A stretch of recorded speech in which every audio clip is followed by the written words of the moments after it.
Hello students, welcome to all of you in math plan. इस video में हम लोग क्लास 12 का पहला चैप्टर मैथमेटिक्स का जो कि है आपका रिलेशन एंड फंक्शन, उसके बारे में बात करेंगे। रिलेशन एंड फंक्शन तो आप लोगों ने क्लास 11 में भी पढ़ा है। उसका जो बेसिक कॉन्सेप्ट है रिलेशन का, उसका हम लोगों ने क्लास 11 में पढ़ लिया है। यहाँ पर जो आप लोगों को पढ़ना है वो है टाइप्स ऑफ रिलेशंस। क्लास 12 में जो आपको पढ़ना है वो टाइप्स ऑफ रिलेशन कितने तरह के होते हैं इसके बारे में पढ़ना है। तो हम लोग आज क्या देख रहे हैं भाई, देखिए हमारा जो आज का ये है, हम लोग स्टार्ट कर रहे हैं क्लास 12 और हम लोग बुक को फॉलो कर रहे हैं एनसीईआरटी बुक को हम लोग फॉलो कर रहे हैं। और हमारा जो टॉपिक है वो क्या है, रिलेशन एंड फंक्शन। क्या है? Relation and function. चलिए, ये हमारा क्या है, ये हमारा टॉपिक है।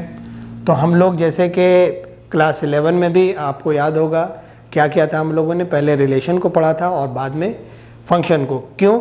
क्योंकि फंक्शन उसी का स्पेशल केस होता है रिलेशन का। तो हम लोग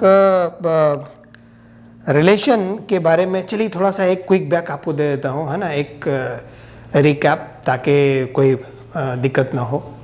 क्या होता था वहाँ पे भाई कि रिलेशन में दो एलिमेंट्स के बीच में होता था। अगर इस तरह से है, अगर ए और बी के बीच में रिलेशन है तो हम लोग क्या लिखते थे, ए बी, है ना, दे आर इन रिलेशन। इसका मतलब क्या हुआ कि A is related to B, A is under the relation R connected to B, है ना। ए आर रिलेशन के अंतर्गत बी से कनेक्टेड है। इसको हम लोग, और या इसका एक दूसरा तरीका ये भी था कि ए आर बी, आप इस तरह से भी लिखिए, है ना। ये भी क्या है, ये दोनों बात बराबर है, यानी ए आर से कनेक्टेड है, ए बी आर से कनेक्टेड है, या ए बी आर से कनेक्टेड है। और आर क्या होता था, ध्यान दीजिए, आर रिलेशन क्या होता था, रिलेशन होता था A subset of A cross A. सही है, आर क्या होता था, subset of A cross A. लेकिन आर मैक्सिमम क्या हो सकता है, आर जो है ए क्रॉस ए के बराबर भी हो सकता है, ये भी पॉसिबल है। क्या है, ये पॉसिबल है। और आर 5 भी हो सकता है, ये भी पॉसिबल है। ये सब केस हम देखेंगे, है ना। तो ये क्विक रिकैप दे रहा हूँ। तो ये क्या है, आर क्या होता है, ए क्रॉस ए क्या है, कार्टेशियन प्रोडक्ट है। कार्टेशियन प्रोडक्ट क्या है भाई, जहाँ पे मैक्सिमम नंबर ऑफ पेयर्स मिलेंगे। हम लोग कार्टेशियन प्रोडक्ट कैसे लिखेंगे ए क्रॉस ए का, मान लीजिए कि ये सब देख लीजिए फटाफट, है ना। 1 2 3 अगर ए में है तो हम लोग ए क्रॉस ए को कैसे लिखेंगे, है ना। सबसे आसान तरीका लिखने का, इस तरह से आप बनाइए। ओके, ये हो गया ए 1 2 3 1 2 एंड 3। ओके, तो यहाँ पे क्या हुआ, 1 1 1 2 1 3, ओके, 2 1 2 2, ये क्या हुआ 2 3। यहाँ देखिए 3 1 3 2, है ना, 3 2 एंड 3 3।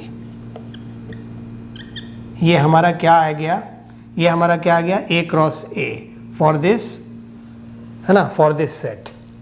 ओके, इतनी बात तो समझ गए। ये जो कहलाता है, ये डायगोनल एलिमेंट्स कहलाता है। ये क्या है, ये जो एलिमेंट्स कहलाते हैं, ये इसको क्या बोलते हैं, ये डायगोनल एलिमेंट्स कहलाते हैं। ओके, जाहिर सी बात है, ये क्या है, ये स्क्वायर है ना, 3 क्रॉस 3, जितनी लेंथ इधर है उतनी ही विड्थ नीचे भी है, तो ये एक स्क्वायर बनता है। और ये क्या है, ये एलिमेंट क्या कहलाता है, डायगोनल एलिमेंट्स। ओके, इतनी बात तो क्लियर हो गई। अब चलिए, आपको जो टाइप्स ऑफ ये पढ़नी है, रिलेशन पढ़नी है, वो कितने तरह का रिलेशन होता है जो आपको पढ़ना है। तो मैं ज़रा सा इधर साइड में लिखता हूँ। ओके, मैं इसको थोड़ा सा जगह बना करके, थोड़ा सा ए क्रॉस ए मैं इधर यहाँ पे लिख देता हूँ। ए इक्वल, ठहर जाइए, आपको इधर मैं जगह बनाना चाह रहा हूँ थोड़ा। तो ए इक्वल टू क्या है आपका, ए इक्वल टू है यहाँ पे 1 2 3 है, और ये क्या है हमारा, ये जो हमारा हो गया ये क्या है, ए क्रॉस ए है, सही है। अब आप देखिए, आपको जो टाइप्स ऑफ रिलेशंस है ना, ये पढ़ने हैं कहाँ, आपको यहाँ पढ़ना है 12th में, टाइप्स ऑफ रिलेशंस, यानी रिलेशन का प्रकार, कितने तरह का रिलेशन होता है। हिंदी मीडियम से भी जो भी लड़के देख रहे हैं ना, उनके लिए भी कोई दिक्कत की बात नहीं है, मैं पढ़ा तो रहा हूँ हिंदी मीडियम में ही। सिर्फ आपको करना क्या है, जो टर्मिनोलॉजी है, जैसे आप यानी सेट है या कार्टेशियन प्रोडक्ट है ना, या फिर आप रिलेशन है, या फिर जो अभी मैं डिफरेंट रिलेशन लिखूँगा उसका जो नाम है, बस उसको आप हिंदी में देख लीजिए, बाकी जो है वो सब सेम ही रहेगा, बाकी कोई प्रॉब्लम नहीं होगी। तो हिंदी मीडियम से भी जो लोग आईएससी कर रहे हैं या इंटरमीडिएट कर रहे हैं, उनके लिए भी टेंशन की बात नहीं है। ओके, आप बिल्कुल कंफर्टेबल रहिए, और बस जो टर्मिनोलॉजी है वो थोड़ा सा हिंदी में क्या होता है वो देख लीजिए, और नहीं तो बाकी सब जो है सेम रहेगा। तो देखिए, टाइप्स ऑफ रिलेशन क्या है जो आपको पढ़ना है। पहला देखिए, पहला आपको पढ़ना है एम्प्टी रिलेशन, देख लीजिए क्या है एम्प्टी रिलेशन, ये पढ़ना है भाई आपको। उसके बाद पढ़ना है universal relation, universal relation.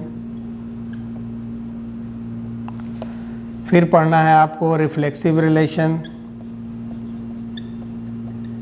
Reflexive relation. फिर पढ़ना है आपको सिमेट्रिक रिलेशन,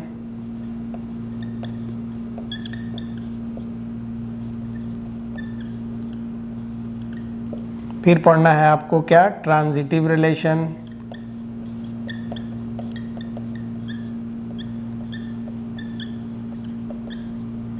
और एक और रिलेशन देख लेंगे, आइडेंटिटी रिलेशन। ओके, एक और रिलेशन क्या है, आइडेंटिटी रिलेशन। ओके, तो ये सब रिलेशन के बारे में आपको पढ़ना है। तो सबसे पहले हम लोग देखते हैं क्या, हम लोग देखते हैं कि भाई एम्प्टी रिलेशन क्या है। चलिए, इसको बाद में भी बना लिया जाएगा। तो सबसे पहले हम लोग शुरू करने लगे हैं अब क्या, एम्प्टी रिलेशन।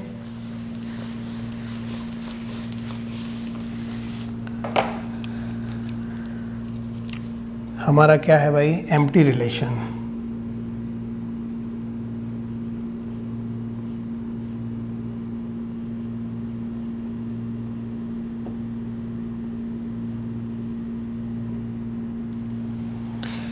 देखिए, एम्प्टी रिलेशन में, एम्प्टी रिलेशन का नाम ही बता रहा है कि इसमें जो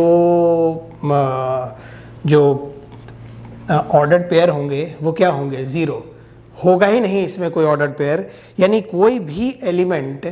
अब जैसे आर क्या होता है, आर क्या है, ये जो रिलेशन होता है ये क्या है, सेट ऑफ ऑर्डर्ड पेयर्स है, यही होता है ना, ऑर्डर्ड पेयर्स है, सेट ऑफ ऑर्डर्ड पेयर्स होता है ना आर। रिलेशन क्या होता है, सेट ऑफ बाई 1 2 2 3, ये क्या है, ऑर्डर्ड पेयर ही है ना, तो सेट ऑफ ऑर्डर्ड पेयर्स होता है। अच्छा जी, तो इसमें क्या है, एम्प्टी रिलेशन में कोई भी ऑर्डर्ड पेयर नहीं होगा। क्या होगा, कोई भी ऑर्डर्ड पेयर आएगा ही नहीं इसमें, नंबर ऑफ एलिमेंट्स। ये एम्प्टी रिलेशन में ये क्या होगा, एम्प्टी रिलेशन में नंबर ऑफ एलिमेंट्स क्या होंगे भाई, 5। ये नल सेट हो जाएगा। और हर नल सेट क्या होता है, हर सेट का सबसेट होता है, ये आप जानते हैं क्लास 11 से।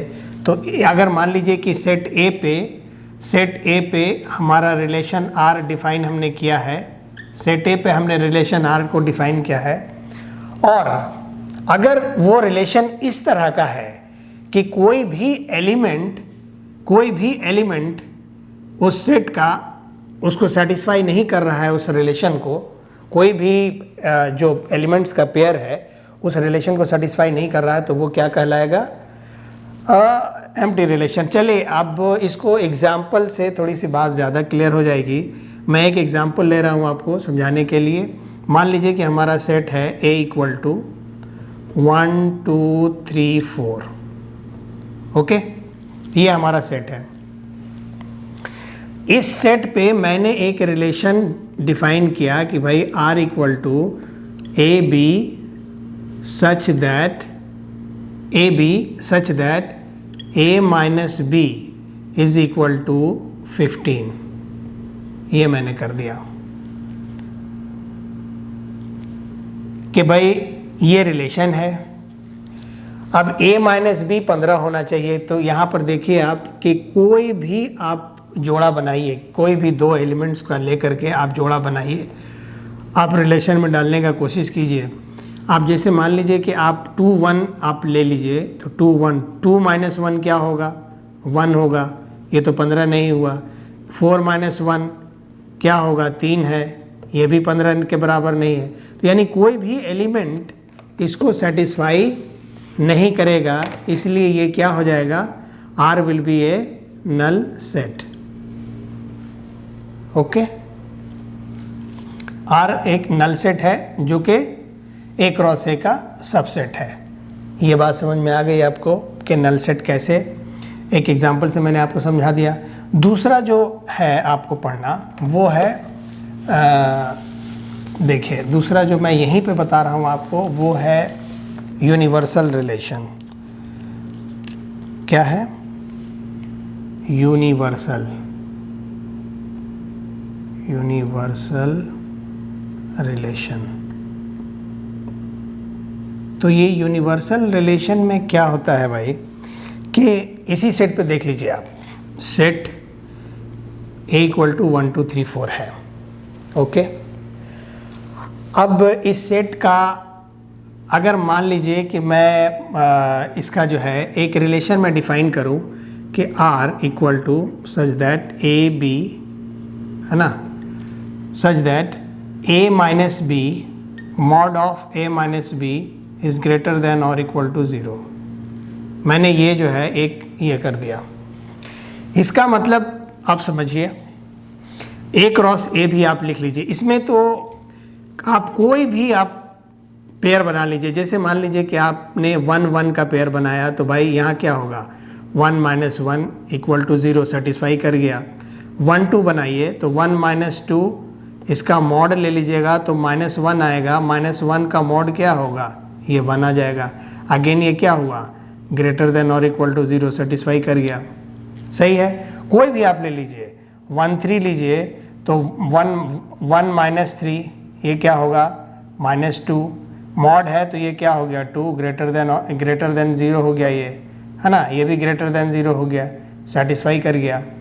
अगर आप 4 2 ले लें तो क्या हो गया, 4 minus 2 mod 2 greater than 0 satisfy. तो यानी कि सारे जो पेयर्स हैं वो सेटिस्फाई कर जाएंगे।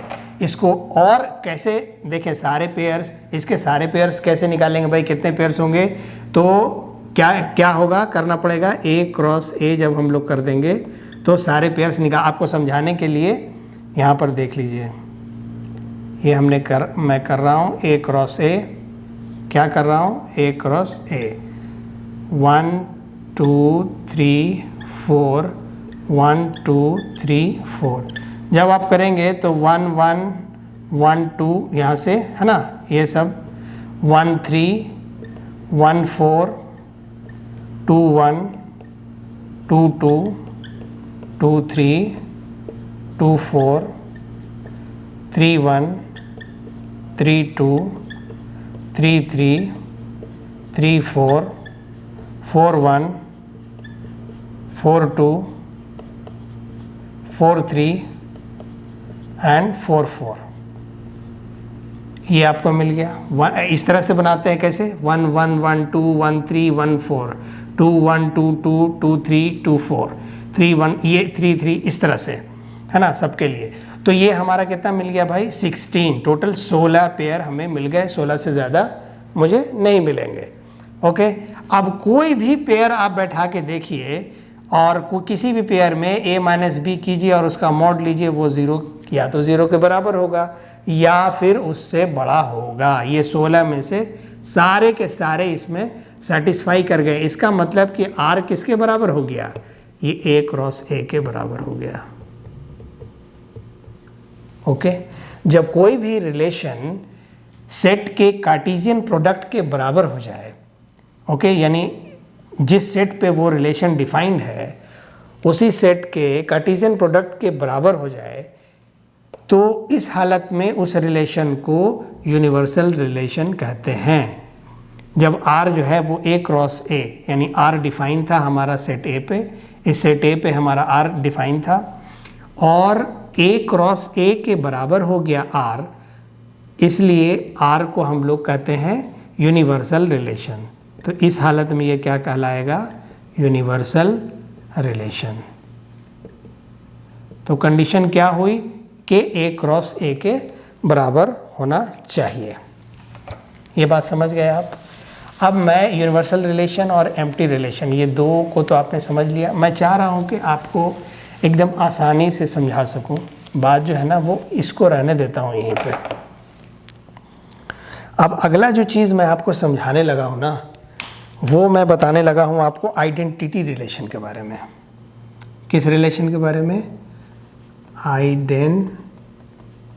Identity relation.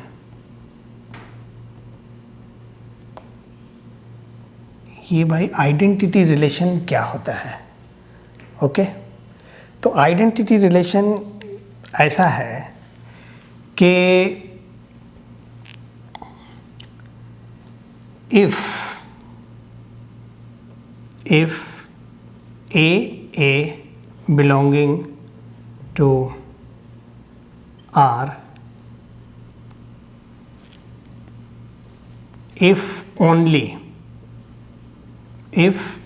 चलिए मैं यहाँ पे, if only A belongs to R for all A belonging to set A, then this relation R is called identity relation. क्या मतलब है इसका, समझ रहे हैं आप? इसका मतलब समझ रहे हैं आप? ये जो वर्ड मैंने लिखा है ना ओनली, ये बहुत इंपॉर्टेंट है। ये जो वर्ड है, ओके, ये ओनली बहुत इंपॉर्टेंट है। देखिए, इफ ओनली ए यानी जो पेयर आप लेंगे, ऑर्डर्ड पेयर जो होगा, उसमें जो दोनों एलिमेंट होगा ए बी, वो क्या अलग अलग नहीं होगा, डिफरेंट नहीं होगा, बल्कि सेम होगा। ठीक है ना, सेम होना चाहिए ए। और अगर सेम लेने पर वो इस रिलेशन, जो भी आप रिलेशन को डिफाइन किए हैं आर रिलेशन को सेट ए के ऊपर में, वो अगर सेटिस्फाई करता है और सारे ए के लिए, जितना भी उसमें एलिमेंट्स है सारे के लिए होना चाहिए, तो उसको आइडेंटिटी रिलेशन कहते हैं। और सिर्फ ए होना चाहिए उस सेट में। क्या होना चाहिए? सिर्फ ए होना चाहिए। तो आप जैसे मान लीजिए कि यहाँ पे आपका जो सेट है, आपने जो सेट लिया है, यहाँ पर क्या है, सेट लिया है आपने, क्या है, 1 2 3 4, ये आपने लिया है। अब यहाँ पे एक मान लिया कि हमने एक रिलेशन बना दिया जिसमें दे दिया 1 1 2 2 3 3, ओके, ये दे दिया। और एक रिलेशन और दिया R1, इसमें दिया 1 1 2 2 3 3 4 4, और एक रिलेशन और दे रहा हूँ R3, 1 1 2 2 3 3 4 4 and 2 3, ओके। तो इसमें से बोलिए कि कौन सा आइडेंटिटी रिलेशन है। मैं अगर ये पूछूं कि भाई कौन सा आइडेंटिटी रिलेशन है, ये है आर है कि नहीं है, तो यहाँ पे देखिए आर में ये सारे, देखिए यहाँ पे for all A belonging to A, तो फॉर ऑल ए, तो यहाँ पे ए क्या है, 1 2 3 4। इसका मतलब हुआ कि ये जो पेयर है 1 1 ये होना चाहिए, 2 2 भी होना चाहिए, 3 3 भी होना चाहिए और 4 4 भी होना चाहिए। ये लाजिम है। इससे यहाँ ओनली लिखा हुआ है, इसका मतलब ना इससे ज़्यादा होना चाहिए ना कम होना चाहिए। तो यहाँ पे देखिए 1 1 2 2 3 3 4 4 नहीं है, इसलिए ये क्या है, ये आइडेंटिटी रिलेशन नहीं है। यहाँ देखिए 1 1 2 2 3 3 4 4 ये बिल्कुल बराबर है, इसलिए क्या है, आइडेंटिटी रिलेशन है। यहाँ देखिए 1 1 2 2 3 3 4 4, लेकिन इसमें ये एक एक्स्ट्रा आ गया 2 3, इसलिए नहीं चलेगा। ये भी क्या बोलता है आइडेंटिटी रिलेशन कि इसमें सिर्फ ओनली सिर्फ डायगोनल एलिमेंट्स आने चाहिए। ये जो डायगोनल एलिमेंट्स हैं बस यही आते हैं आइडेंटिटी रिलेशन में। इससे ज़्यादा या इससे कम ये बर्दाश्त नहीं करता है। तो ये जो रहा आपका ये आइडेंटिटी रिलेशन रहा। और आइडेंटिटी रिलेशन में बिल्कुल साफ हो जाना चाहिए आपको कि आइडेंटिटी रिलेशन में कोई भी एलिमेंट्स, ये जो डायगोनल एलिमेंट्स है इसके अलावा कोई भी एलिमेंट्स नहीं आएगा। ना ये कोई एलिमेंट अगर कम हो, डायगोनल एलिमेंट्स में से कोई एलिमेंट अगर कम भी होगा फिर भी ये क्या आइडेंटिटी रिलेशन नहीं होगा। जैसे यहाँ पे 1 1 2 2 3 3 4 4 नहीं है, इसलिए ये आइडेंटिटी रिलेशन नहीं हुआ। यहाँ पे एक्स्ट्रा आ गया, ये 1 1 2 2 3 3 4 4 तो है, लेकिन 2 3 भी एक्स्ट्रा आ गया, तो ये एक्स्ट्रा को भी बर्दाश्त नहीं करता है, ना ज़्यादा ना कम, बल्कि डायगोनल एलिमेंट जितने हैं बस उतना ही ये लेता है। इस तरह के रिलेशन को आइडेंटिटी रिलेशन कहते हैं। आज के लिए इतना ही काफ़ी। आज वीडियो को मैं यहीं पे समाप्त कर रहा हूँ। वीडियो अगर आपको अच्छी लग रही हो और आपको लग रहा है कि आप कुछ सीख रहे हैं तो वीडियो को ज़रूर लाइक शेयर कमेंट कीजिए और चैनल को सब्सक्राइब कीजिए। मिलते हैं अगले वीडियो में। अगले वीडियो में हम लोग कंसेप्चुअल पार्ट इसका ख़त्म कर देंगे। इसके बाद फिर हम लोग मूव करेंगे एक्सरसाइज पर। ओके, आज के लिए इतना ही। Thank you very much.